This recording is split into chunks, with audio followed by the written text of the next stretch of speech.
confiscated at Paisley Park. It was revealed that they were not legitimate prescription painkillers at all. They're actually counterfeits, laced with fentanyl instead of the real ingredient. That Watson 853 imprint. Vous êtes-vous déjà demandé quel secret la demeure d'une star garde même après la disparition de la star? Imaginez un domaine de 6000 mètres carrés, bouclé, ses portes scellées et le monde retenant son souffle après la mort soudaine de Prince. Pendant des semaines, ce n'était qu'une histoire de fantômes, jusqu'à ce qu'un mystérieux appel téléphonique ébranle les autorités et déclenche une série d'événements que personne n'aurait pu imaginer. À l'intérieur de Paisley Park, l'endroit même où le Kid de Minneapolis a écrit ses légendes, les enquêteurs ont découvert une pièce que personne n'avait jamais vue auparavant.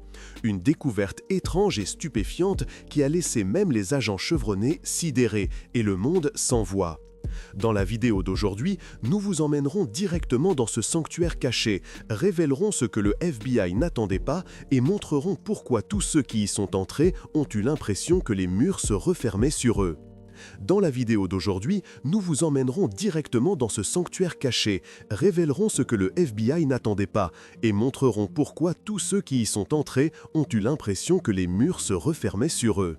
Préparez-vous à découvrir l'inimaginable, car ce qu'ils ont trouvé à l'intérieur du manoir secret de Prince a transformé le mystère en une révélation qui fait les gros titres. Lorsque les portes de Paisley Park se sont ouvertes pour la première fois au public, un silence impressionné s'est abattu sur le monde. Le vaste domaine de 6000 mètres carrés, qui avait autrefois été une forteresse de créativité, était désormais un musée vivant, offrant un aperçu de l'esprit d'un homme qui avait remodelé une industrie. Les visiteurs ont marché sur les terrains immaculés, leurs pas résonnant contre les murs blancs immaculés, et ont ressenti le poids de la légende qui avait vécu entre ces murs. L'histoire qui entourait le manoir a commencé des années avant l'ouverture de ses portes. En 1987, dans la tranquille banlieue de Chanhassen au Minnesota, Prince Rogers Nelson a décidé de créer son propre royaume, loin des limites de l'industrie musicale traditionnelle. Il a commandé à l'architecte Brett Tony la conception d'un lieu qui serait à la fois un sanctuaire et un studio, un endroit où l'art et la vie se fondraient harmonieusement. Le résultat fut un extérieur blanc minimaliste qui cachait un intérieur complexe, Studio A, le NPG Music Club, des cabines d'enregistrement, des salles de montage et un labyrinthe de pièces thématiques, chacune reflétant les humeurs et les penchants métaphysiques de l'artiste.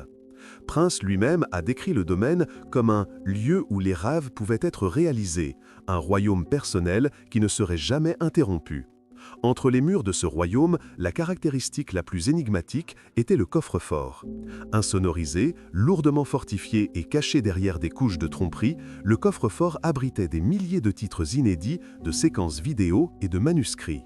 Musiciens et fans spéculaient sur son contenu, imaginant un trésor de musique inédite qui aurait pu modifier le cours de la culture populaire.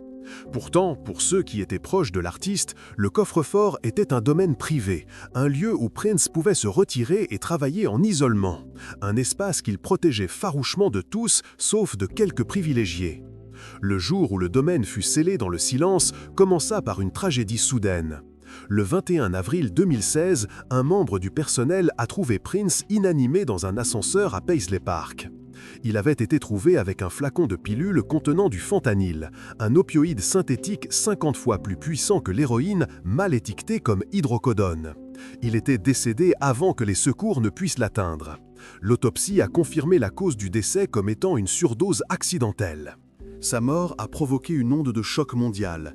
Ce n'était pas seulement la perte d'une superstar, mais la fin d'une ère qui semblait avoir existé en dehors des paramètres ordinaires de la célébrité. Des enquêtes ont été immédiatement ouvertes. Le bureau du shérif du comté de Carver, en collaboration avec la DEA et le bureau du procureur des États-Unis, a fouillé la propriété à la recherche d'indices. Ils ont saisi des dossiers médicaux, des données téléphoniques et ont même tenté d'identifier les médecins prescripteurs ou les fournisseurs. Des flacons de pilules ont été découverts dans des endroits improbables, à l'intérieur de flacons d'aspirine, d'enveloppes scellées. Pourtant, aucune prescription légale pour le fentanyl n'a pu être trouvée. Les questions fusaient. Comment les drogues étaient-elles entrées dans le système de Prince? Qui les avait fournies? Dans les années qui ont suivi, aucune accusation criminelle n'a été portée. En 2018, l'enquête a été close, les procureurs admettant que la source des pilules contrefaites restait indéterminée. Le domaine, autrefois un lieu de lumière et de créativité, est devenu une scène de crime. Ces pièces sont devenues silencieuses, ces secrets se resserrant comme un nœud que personne ne pouvait défaire. Pourtant, l'histoire ne s'est pas arrêtée avec la clôture de l'enquête. Les rumeurs, les chuchotements et les théories se sont multipliés comme les notes d'une composition de Prince, complexes, superposées et parfois dissonantes. Le premier indice d'un nouveau mystère n'a pas émergé du grand public, mais d'un appel téléphonique anonyme aux autorités locales. L'appel suggérait que quelqu'un était toujours à l'intérieur de l'enceinte scellée, une présence qui ne devrait pas exister dans un manoir fermé depuis des années. Ce seul rapport a déclenché une série d'événements qui allaient remettre en question les fondements mêmes de ce que les gens pensaient savoir sur le domaine et son créateur. Des agents fédéraux, après des mois de silence, ont obtenu un ancien mandat de perquisition qui était enfoui dans les archives depuis décennies. Le mandat, initialement destiné à enquêter sur des irrégularités financières présumées, n'avait jamais été exécuté car l'affaire avait été abandonnée. L'activation du mandat a ouvert l'accès à un coffre-fort de documents qui avait été caché derrière un faux mur au cœur du domaine. À l'intérieur, parmi les registres et la correspondance personnelle, se trouvait une collection de lettres adressées aux plus proches confidents de l'artiste. Des lettres qui faisaient référence à des messages codés, des symboles cryptiques et des allusions à des chambres cachées. La découverte a stupéfait les enquêteurs. Un agent, debout dans la lumière tamisée du sanctuaire intérieur, a chuchoté « C'est choquant et intriguant ». Un autre, les yeux écarquillés, a marmonné « C'est de la folie ». L'atmosphère était électrique, une charge électrique qui semblait à la fois ancienne et moderne, un peu comme la musique qui s'était autrefois déversée de ces mêmes pièces, désormais remplies de malaise. À l'intérieur, le manoir a révélé des artefacts que personne n'avait jamais vus auparavant.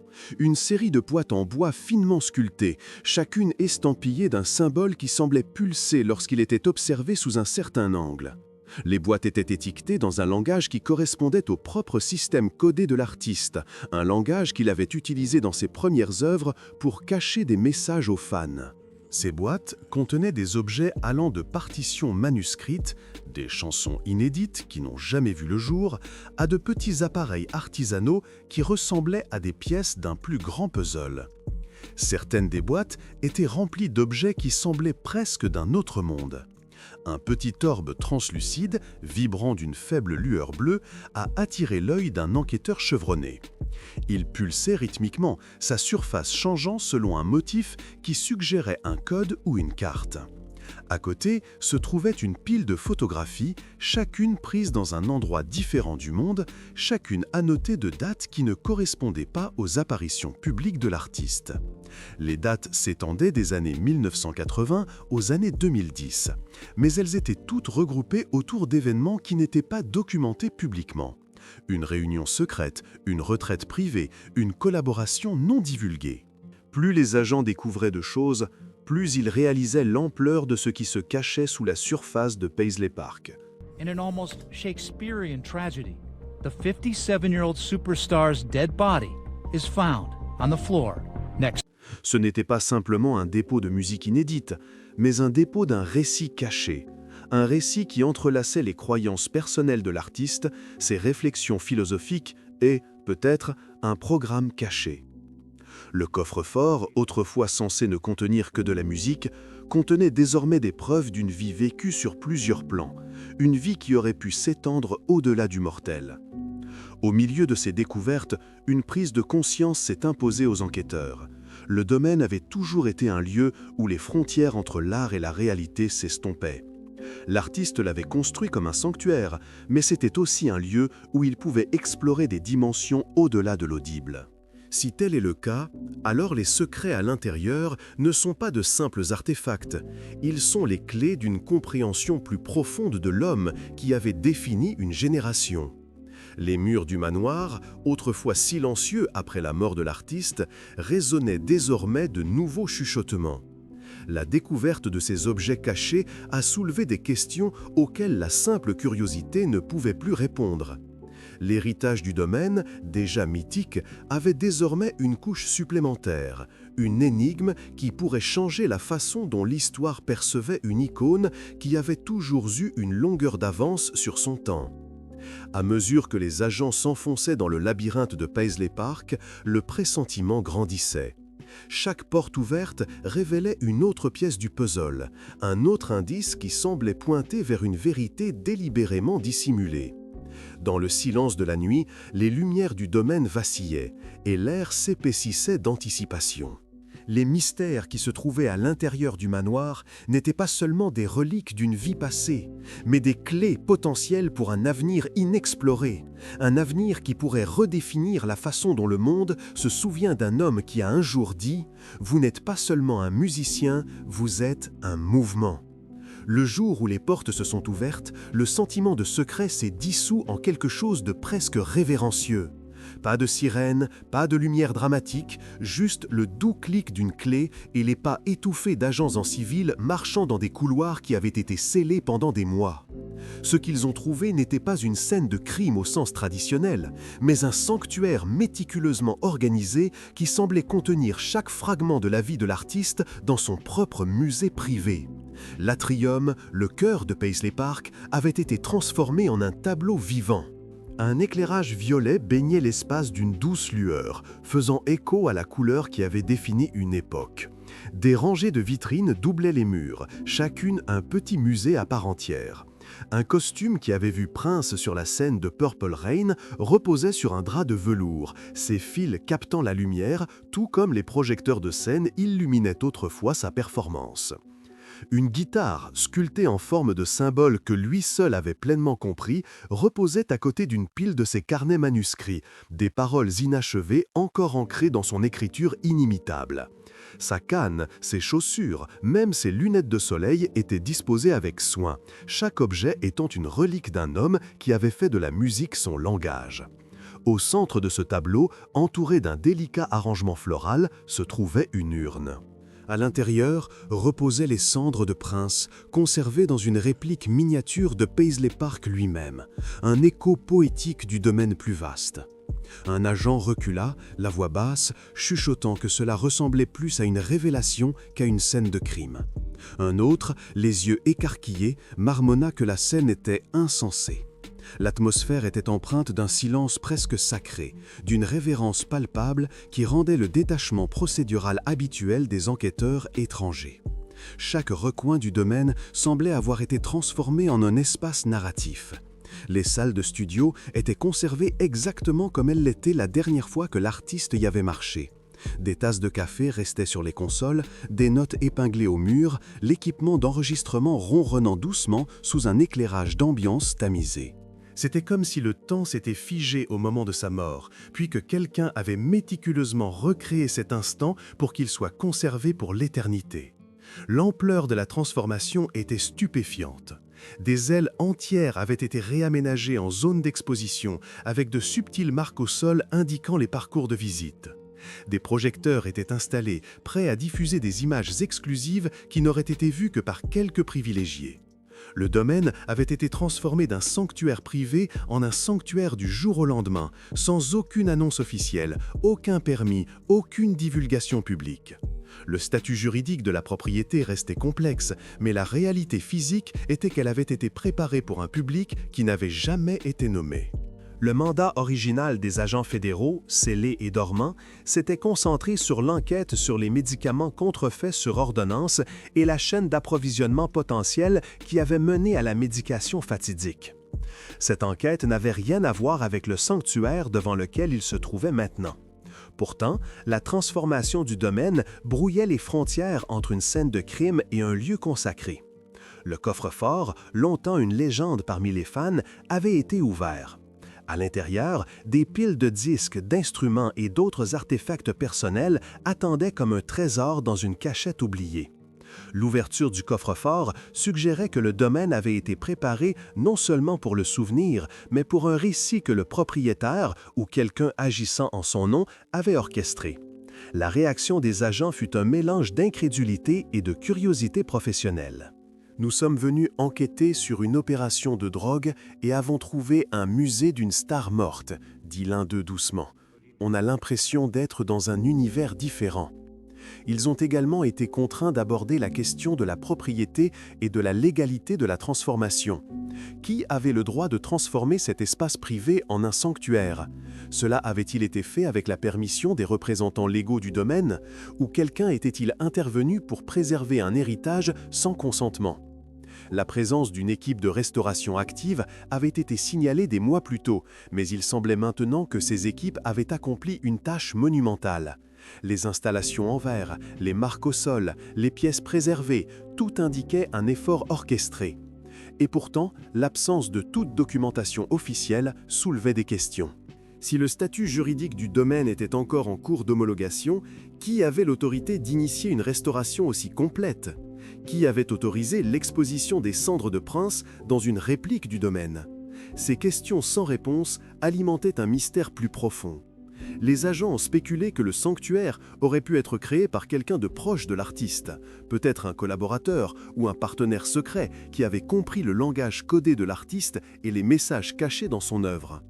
Les artefacts dans le coffre-fort, les boîtes finement sculptées, l'orbe translucide vibrant d'une faible lueur bleue, tout laissait entrevoir un récit qui allait au-delà de la musique. Il suggérait une vie vécue sur plusieurs plans, une vie qui aurait pu inclure des programmes cachés et des réseaux clandestins. Alors que les agents se déplaçaient dans l'espace, ils ont noté les détails subtils qui étaient passés inaperçus dans le récit public. L'emplacement d'une seule photographie sur un mur, l'angle exact d'un luminaire, le léger parfum de lavande dans l'air, tout contribuait à une atmosphère qui semblait vivante, respirante. C'était comme si le domaine lui-même était devenu une entité qui se souvenait de l'artiste, et pas seulement le monde qui l'avait oublié. The same as a regular pill. And see, that's the danger, because you don't know what you're getting. You're getting a potential death pill. Au final, la découverte leur a laissé plus de questions que de réponses. Le sanctuaire était devenu un témoignage vivant d'une icône dont la vie avait été aussi complexe que célébrée. Le domaine, autrefois un lieu d'énergie créative, se dressait désormais comme un monument au mystère, à la mémoire et au pouvoir durable d'une légende. Les agents, formés pour résoudre des crimes, se sont retrouvés devant un héritage qui était encore en train d'être décodé. L'enquête, qui avait commencé avec un médicament sur ordonnance et un mandat scellé, s'était transformée en un voyage au cœur d'un artiste dont les secrets furent finalement, ne serait-ce que brièvement, révélés dans la douce lueur de Paisley Park. La nuit où les agents sont entrés dans la faible lueur de Paisley Park, ils ont trouvé plus qu'un musée. Ils ont trouvé un coffre-fort de musique inédite, de manuscrits écrits à la main et une pile de bandes de studio qui semblaient vibrer de rythmes jamais entendus. Chaque couverture craquelée et chaque feuille fragile chuchotait le génie d'un homme qui n'avait jamais laissé son œuvre émerger pleinement aux yeux du public. C'était comme si le domaine avait été préparé par une main invisible, transformant le sanctuaire privé en une capsule temporelle organisée sans aucune approbation judiciaire. Des mois plus tard, des documents judiciaires ont été discrètement reformulés. Le domaine, toujours en cours d'homologation, sembla soudain avoir un nouveau gardien. Graceland Holdings, la même entité qui avait géré l'héritage d'Elvis Presley. Dans un processus remarquablement rapide, la société a pris les rênes, promettant d'honorer l'esprit de l'artiste tout en naviguant dans le labyrinthe juridique du contrôle, de la propriété intellectuelle et des disputes familiales. La transformation d'un refuge personnel en un musée public n'était pas seulement un hommage. Elle semblait, pour certains, être un coffre-fort soigneusement dissimulé qui pourrait protéger du matériel trop sensible pour être exposé ouvertement.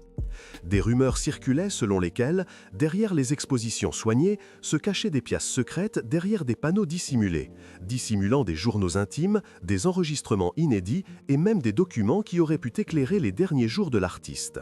Dans le domaine numérique se trouvaient des fichiers cryptés, des murs de données que même la cryptanalyse la plus avancée ne pouvait pas percer. Quels secrets contenait-il? N'était-il que des titres non masterisés, ou des confessions, ou des preuves qui pourraient réécrire le récit de ces dernières années? L'idée que Paisley Park était moins un sanctuaire qu'une forteresse de vérité attendant de faire surface ajoutait une couche d'intrigue qui titillait la curiosité de chaque fan. Lorsque les portes se sont finalement ouvertes le 6 octobre 2016, un temps couvert et calme a préparé le terrain pour un pèlerinage émotionnel. Des milliers de personnes se sont rassemblées, certaines en tenue purpre complète, d'autres tenant des roses ou des pancartes, une poignée versant des larmes dans la brume. L'entrée ressemblait plus à une porte vers un souvenir qu'un portail de musée. À l'intérieur, les visiteurs ont été guidés à travers le Studio A, un espace qui avait vu la création d'albums tels que Sign of the Times et Musicology. La pièce est restée presque intacte. Les consoles analogiques, les disques vinyles, les chaises de studio usées, chacune faisant écho au pouls créatif qui avait autrefois rempli l'air. Ensuite, le coffre-fort des costumes a ouvert ses portes. Des vestes à paillettes, des chemisiers à volants, des bottes à talons et un éventail d'accessoires. Chaque article racontant une histoire visuelle, des débuts aux emblématiques spectacles de la mi-temps du Super Bowl. Les fans se tenaient en admiration, touchant des tissus qui avaient autrefois foulé la scène, ressentant le poids de l'histoire tissée dans chaque couture. Le NPG Music Club, converti en espace événementiel, et la cafétéria, où les réunions de groupe s'étaient déroulées, ont été conservés comme des artefacts vivants de collaboration et de camaraderie. Des salles de projection diffusaient des images de concerts rares, des moments des coulisses et des vidéos inédites. Les écrans vacillants semblaient respirer, projetant de la lumière sur les coins invisibles de l'esprit de l'artiste. Chaque couloir était une machine à remonter le temps, chaque porte une couche plus profonde de son univers créatif. Au cœur du musée se trouvait une petite miniature de Paisley Park, conçue sur mesure, enfermée dans du verre, entourant l'urne contenant ses cendres. L'éclairage violet doux et les arrangements floraux autour de l'urne créaient une atmosphère presque révérencieuse. Les visiteurs haletaient, certains pleuraient. Il y avait un sentiment palpable que la présence de l'artiste persistait, comme s'il avait franchi la porte et chuchoté « Je suis toujours là ». Pourtant, derrière la façade festive, les batailles juridiques du domaine faisaient rage. Les droits de gestion, le contrôle de la propriété intellectuelle et les opérations quotidiennes de l'installation sont devenus des points litigieux entre les membres de la famille et les représentants légaux. La question fondamentale planait dans l'air. L'artiste aurait-il voulu cela ?